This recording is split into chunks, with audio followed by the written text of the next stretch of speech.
अस्पताल तो बन गया मगर मरीजों को सहूलत न मिल सकी। मानसरा किंग अब्दुल्ला अस्पताल आने वाले मरीज रुल गए। पसंद व नापसंद की बुनियाद पर मरीजों को दाखिल किया जाता है। खवातीन और मरीजों के साथ आने वाले अफराद के साथ गेट पर खड़े अमला बदतमीजी करता है और मरीजों के साथ आने वाले अफराद ने मीडिया को बताया कि सिफारिश पर मरीजों को दाखिला मिलता है।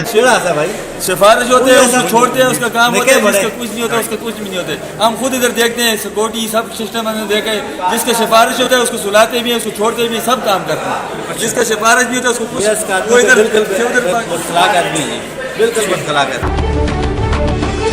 उन्होंने बड़ी बदतमीजी की, लेडीज के साथ बदतमीजी कर रहे थे। प्लस उनके साथ वो मुनीर नाम का एक चपरासी है, लेकिन वो इख्तियार इस तरह इस्तेमाल कर रहे हैं जिस तरह अस्पताल इनके अंडर है और वो किसी के साथ अच्छे अंदाज से बात नहीं करता। जबकि डॉक्टर बेगार समझकर मरीजों को चेक करते हैं और अपना बाद रेफर कर देते हैं। मुतासरा अफराद ने अस्पताल अमले की बदतमीजी पर खदशात का इजहार करते हुए आला हुकाम से नोटिस लेने का मुतालबा कर दिया।